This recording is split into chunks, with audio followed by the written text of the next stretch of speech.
Hello, how are you guys doing today?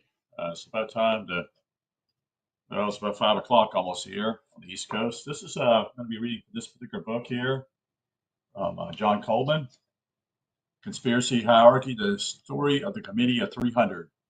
And I'm going to be reading from an area what is called Institutions for Which Control is Exercised. So I hope that you will pay attention and see how they continually lead you where they want you to go.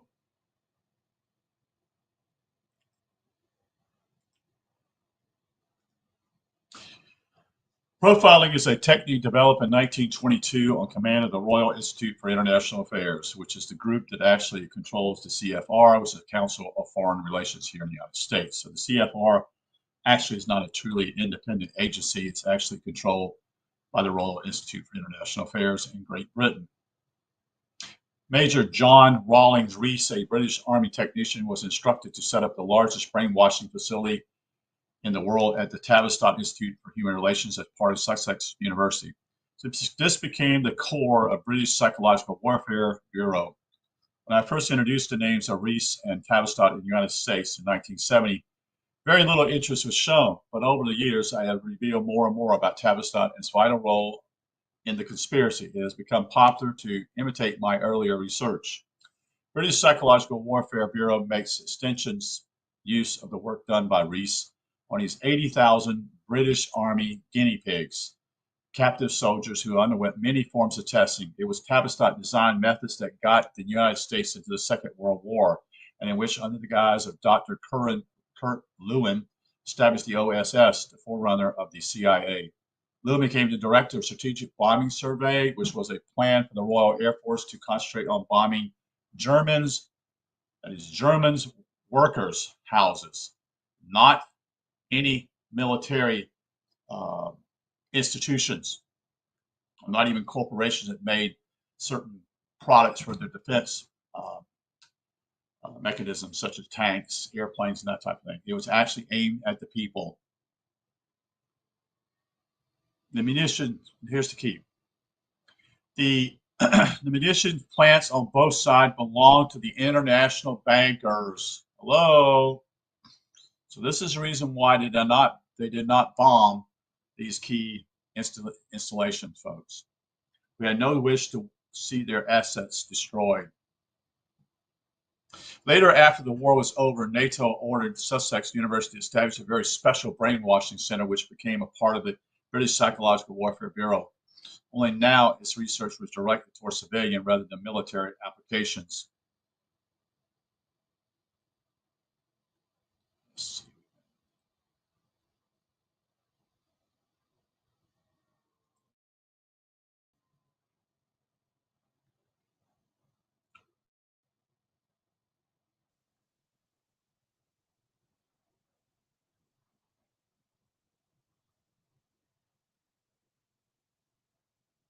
Sorry about that. We shall return to that super secret unit, which was called Science Policy Research Institute, under our chapters on drugs. The idea behind saturation bombing of civilian workers' housing was to break the morale of the German worker. It was not designed to affect the war effort against the German military machine. Lewin and his team of actualities reached a target figure, that is 65% of German workers' housing was destroyed by nightly RAF bombings. The morale of the civilian population would collapse. The actual document was prepared by the Prudential Insurance Company. Now, I wonder if that's the Prudential Insurance Company. Okay. The RAF, under the command of Bomber Harris, carried out Lewin's plans, culminating in the terror firestorm bombing of Dresden, in which over 125,000, mainly old men, women, and children were killed. The troop of Bomber Harris' horror raids on German civilians was a well-kept secret until long after the end of World War II. Tavistock provided most of the detailed programs that led to the establishment of the Office of Naval Intelligence, which is actually where William Cooper, that is Bill Cooper, where he once worked for, if you remember some of his works. Well, actually did, I think, 2 books he wrote. The #1 intelligence service in the United States, one which dwarfs the CIA in size and scope. Contracts worth billions of dollars were given to Tavistock by the United States government, and Tavistock strategic planners provide most of what the Pentagon uses for our defense establishment even today. Here, again, is illustrated the grip the Committee of 300 has on the United States and the majority of our institutions. Tavistock runs over 30 research institutes in the United States, all of which we will name in our charts at the end of the book. These Tavistock U.S. institutions have in many cases grown into gargantuan monsters, penetrating every aspect of our government agency and taking command of all policy making. One of Tavistock's chief records of our way of life was Dr. Alexander King, a founding member of NATO and a favorite with the Committee of 300, as well as an outstanding member of the Club of Rome. Dr. King was assigned by the Club of Rome to destroy American education by taking control of the National Teachers Association and working in close conjunction with certain lawmakers and judges. If it was not generally known how all prevailing influence of the Committee of 300, this book should dispel every vestige of that doubt. The trial run for the Federal Emergency Management, as FEMA, a Club of Rome creation, came in a test run against the nuclear power station known as 3 Mile Island in Harrisburg, Pennsylvania. Termed an accident by the hysterical media, this was not an accident, but a deliberate design crisis test for FEMA. Additional benefit was the fear and hysteria created by the news media, which had people fleeing the area when in fact they were never in any danger. It was considered a success by FEMA and has scored a lot of points for the anti-nuclear forces. The 3 Mile Island became the rallying point for the so-called environmentalists, a highly financed and controlled group run out of Aspen Institute on behalf of the Club of Rome. Coverage was provided free of charge by William Paley, P-A-L-E-Y, of CBS News Television, a former British intelligence agent. FEMA is a national successor to Strategic Bombing Survey of World War II. Dr. Kurt Lewin, theoretician for what the Tavistock conspirators called crisis management, was deeply involved in the study. There's an unbroken chain between Lewin and Tavistock that stretches back for 37 years. Lewin incorporated the Strategic Bombing Survey in FEMA, with only a few small adjustments proving necessary, one of the changes being the target, which was no longer Germany, but the United States of America. 45 years after the end of World War II is still Tavistock that has its hands on the trigger and the weapon is pointed at us in the United States. The late Margaret Mead conducted an intensive study of the German-Japanese population under the agency of Tavistock on how they reacted to stress caused by aerial bombardment. Urban Janus, J-A-N-U-S, was associate professor on the project, which was supervised by Dr. John Rawling Rees, promoted to brigadier general in the British Army. The test results were given to FEMA. The Urban Janus report was of great value in formulating FEMA's policies. Janus used it in a book which he later wrote, entitled Air War and Stress. The idea of his book was forced to the letter by FEMA during the 3 Mile Island crisis. Janus had a real simple idea: simulate a succession of crises and manipulate the population following the Lewin terror tactics, and they will do exactly as required. In carrying out the exercise, Lewin discovered something new: that social construct on a wide scale can be achieved by using the news media to bring home the horrors of a nuclear war via the TV networks. It was discovered that women magazines were very effective in traumatizing the terror of a nuclear war. A trial run conducted by Janus had Betty Bumpers, wife of Senator Dole Bumpers of, sorry, I said Senator Dole, I meant to say Senator Dale Bumpers of Arkansas, writing for McCall's magazine on that subject. The article appeared in McCall's January 1983 issue. Actually, Mrs. Bumpers did not write the article, though, you see. It was created for her by a group of writers at Tavistock, who specifically such a matter are. It was a collection of untruths, non-facts, innuendos, and conjectures based entirely upon false premises. The Bumpers articles were typical of the kind of psychological manipulation at which Tavistock is so very good at.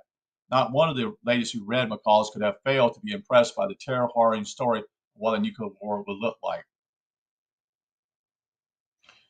The Committee of 300 has a major bureaucracy at its disposal made of hundreds of think tanks and front organizations that run the whole gamut of private business and government leaders.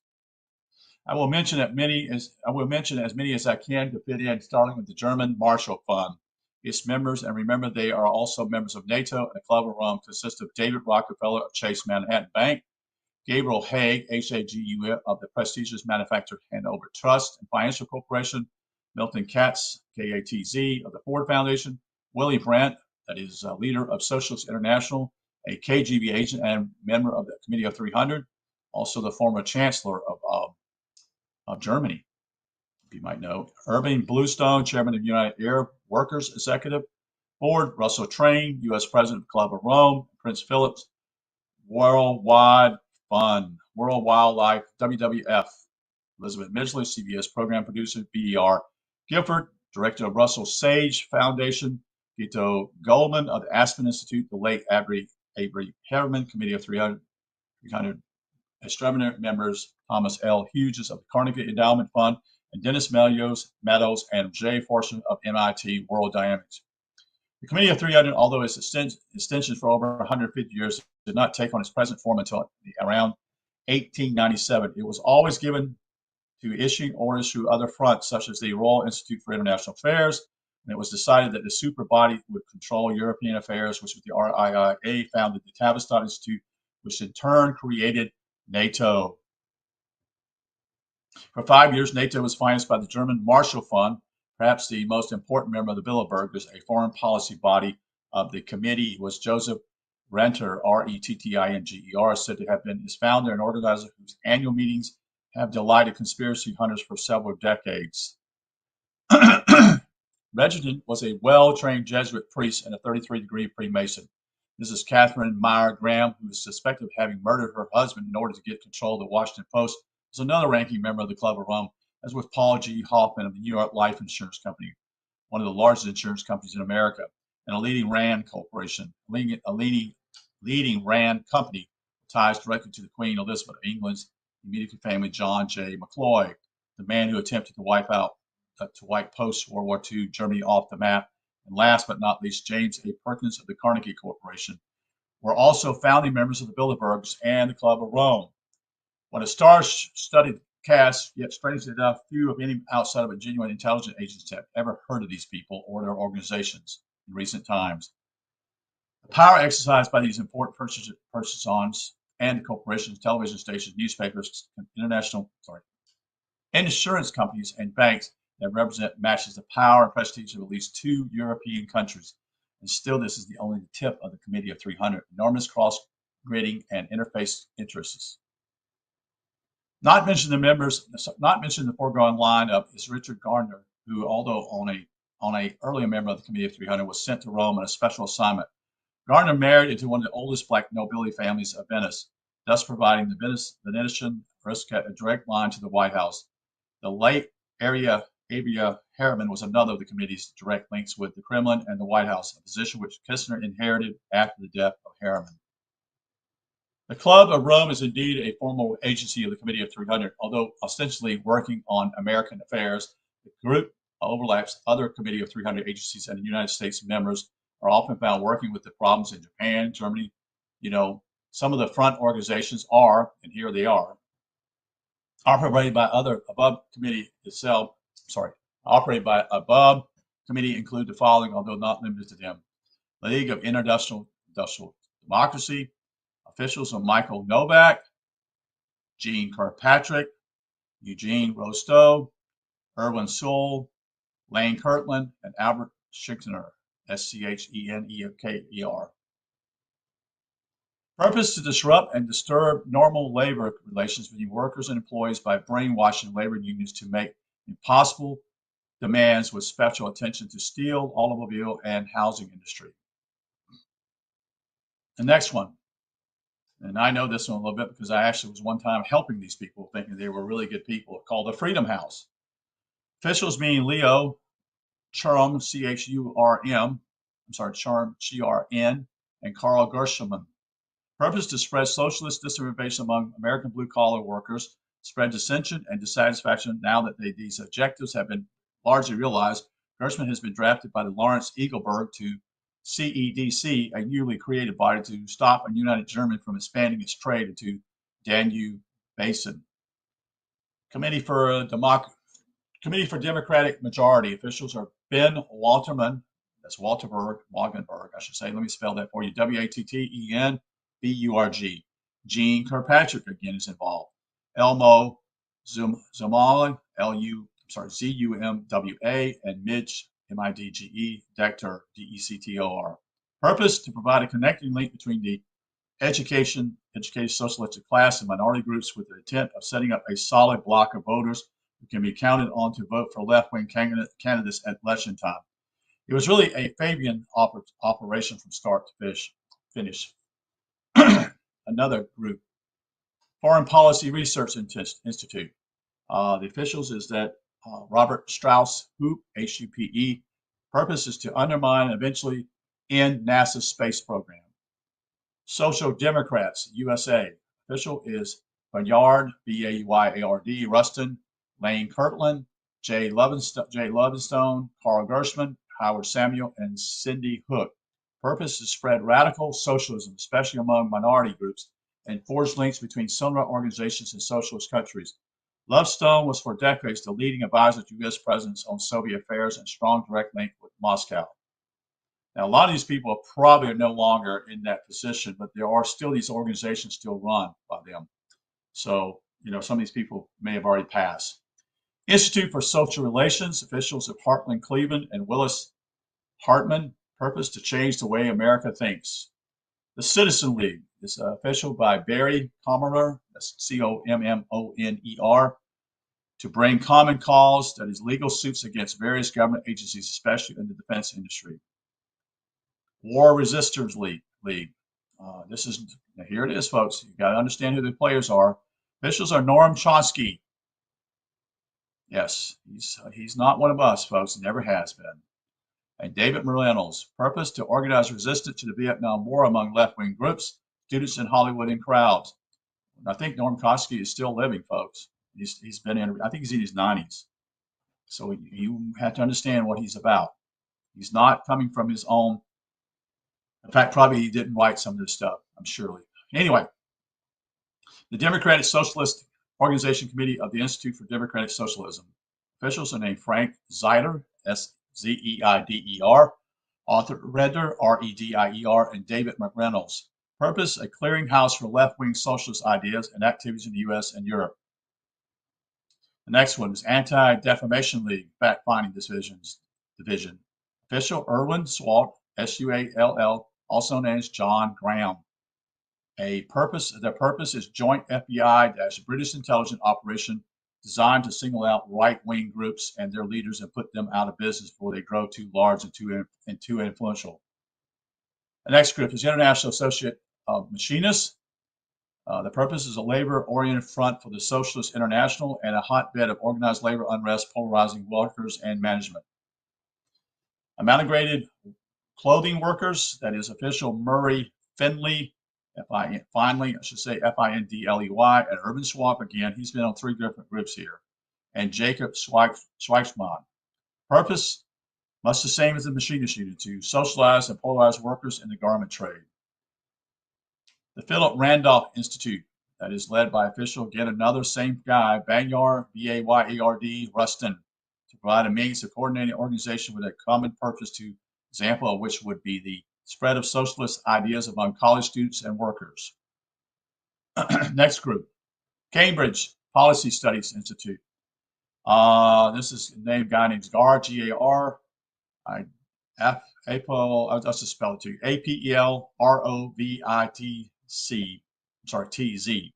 Purpose: to expand on the work being done at the Institute for Policy Studies, founded in February of 1969 by international socialist Gar, a former assistant to Senator Gaylord Nelson. Gaylord wrote the controversial book, The Atomic Diplomacy, for the Club of Rome, which work was financed by German Marshall Fund. It concentrates on research and action projects with a stated goal of fundamental changing America's society, i.e. to create a Fabian or Fabius United States in preparation for the coming one world government. Next group, Economic Committee of the North Atlantic Institute. This is Dr. Aurelio Peccei. I'll just spell it to you. B-P-E-C-C-E-I. Purpose: NATO's think tank on global economic issues. Center for the Study of Democratic Institutions is founder Robert Hutchins of the Committee of 300 and Harry Ashmore, Frank Kelly. and a large group of fellows.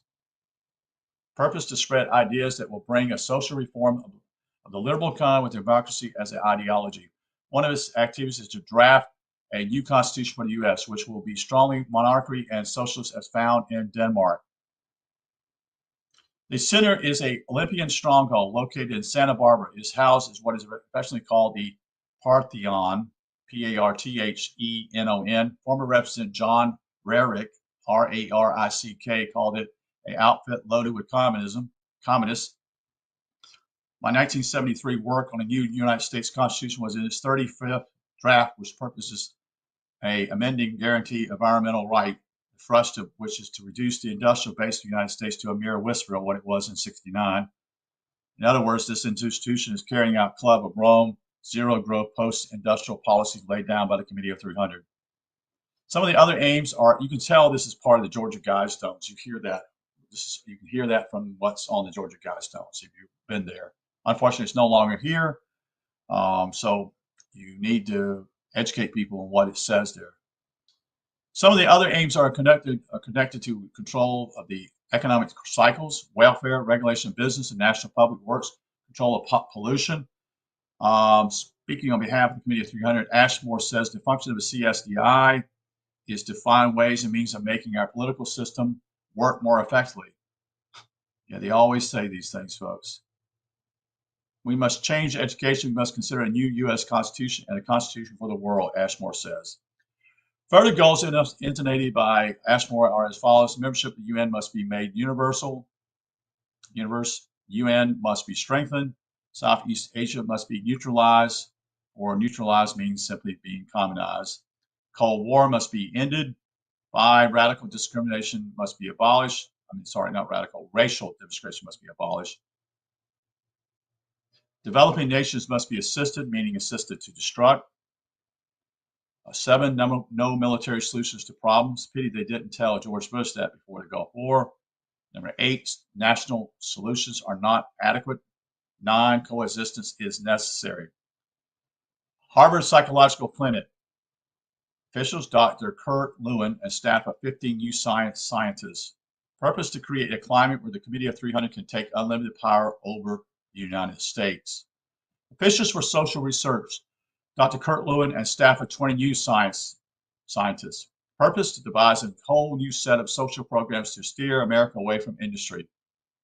Next, Science Policy Research Unit. Officials, Leland Bradford, Kenneth Dam, Ronald Lippard.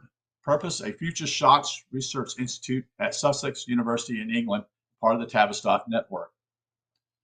System Development Corporation. Officials named Shelton Artenberg and a staff of hundreds, too numerous to mention here.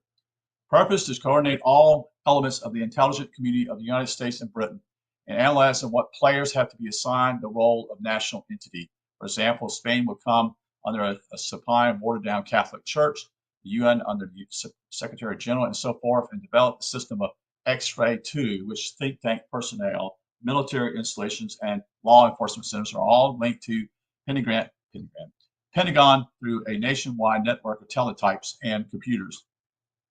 To apply surveillance techniques on a nationwide scale, Artemis says his ideas are non-military, but his techniques are mainly those he learned from the military. He was responsible for New York State Identification and Intelligence System, a typical George L. Orwell 1984 project, which is completely illegal under our Constitution. NYSIIS system is in the process of being adopted nationwide, is what Brzezinski referred to as ability to almost instantaneously retrieve data about any person. Wow. NYSSI shares data with all law enforcement government agencies in the state. It provides storage and rapid retrieval of individual records, criminals, and social. It is a typical Committee of 300 project. There is a crying need for a full investigation to be conducted against just what it is that System Development Corporation is doing. But that is beyond the scope of this book. One thing is sure, SDC is not there to preserve freedom and liberty guaranteed by the U.S. Constitution. How convenient that should be located in Santa Barbara in easy reach of Robert Hutchinson's Parathon. Some publications put out there by these Club of Rome institutes are as follows. Center Magazine, Counter Spy, Coventry, Covert Action Information Bulletin, Dissent, Human Relations, Industrial Research, Inquiry, Mother Jones, One, Progressive, The New Republic, Working Paper for a New Society, and Raconteur, that's Raconter. These are by no means all the publications issued under the auspices of the Club of Rome. There are many hundreds more. In fact, each of the foundations puts out its own publication, given the number of foundations run by Tavistock Institute and the Club of Rome. A partial listing is all we can include here. Some of the most important foundations and think tanks are in the following list, which includes Army think tanks. Yeah, the American public would be astounded if it only knew how deeply the Army is involved in new war tactics and research with Committee of 300 think tanks. Americans are not aware that in 1946, the Club of Rome was ordered by the Committee of 300 to further the progress of think tanks, which is said offered a new means of spreading the committee's philosophy. The impact of these think tanks among our military just since 1959, when they suddenly proliferated, truly is astonishing. There is no doubt they will play an even greater role in the daily affairs of this nation as we come to the close of the 20th century. And at that point, we're going to stop and we're going to take a break, and then I'll be back and we'll share some more. Okay? Thank you for being here. Truth must be revealed.